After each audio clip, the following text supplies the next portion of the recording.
বিধ্বস্ত মলিন চেহারা, উস্কো খুস্কো চুল আর কুচকানো পোশাকে দেখা মিলল ১৫০০ বিজ্ঞানী খ্যাত সজীব ওয়াজেদ জয়ের। মা প্রধানমন্ত্রী থাকা অবস্থায় হাজার কোটি টাকা লোপাট করলেও তার ছাপ নেই পোশাক আশাকে। দেখে আপনি হয়তো ভেবেই বসবেন এ বোধহয় হতদরিদ্র পরিবারের কেউ।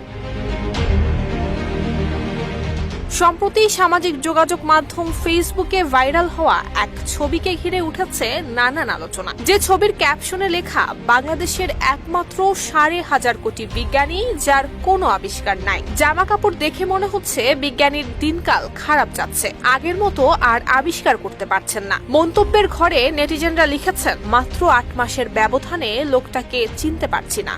কত দাম্ভিকতা, দাপট, হুঙ্কার, ইজ্জত সবকিছুই যেন নিমিষেই শেষ হয়ে গেল। কালার এক্সপার্ট, জর্জ স্যাপ এবং মাইল্ড অন হ্যান্ডস টেকনোলজি সমৃদ্ধ অরিক্স ক্রিস্টাল ওয়াশ আপনার লন্ড্রি এক্সপার্ট।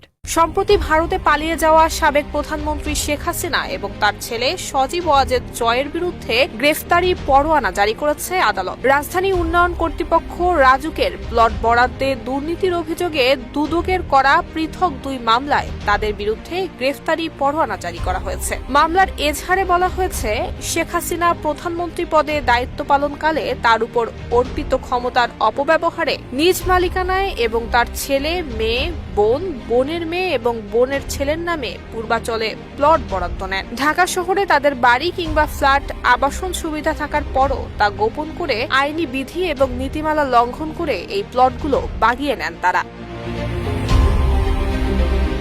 শেখ হাসিনা ভারতে পালিয়ে যাওয়ার পর নানান সময় ভিডিও বার্তায় ভিন্ন ভিন্ন কথা বলেছেন সজীব ওয়াজেদ জয়। তবে সমালোচনার তোপের মুখে পড়ে গত বছরের ১১ আগস্টের পর তিনি নিঃশব্দ হয়ে যান। এরপর আর কোথাও সেভাবে দেখা মেলেনি সজীব ওয়াজেদ জয়ের। নুসরাত জাহান মেহেক, ঢাকা পোস্ট।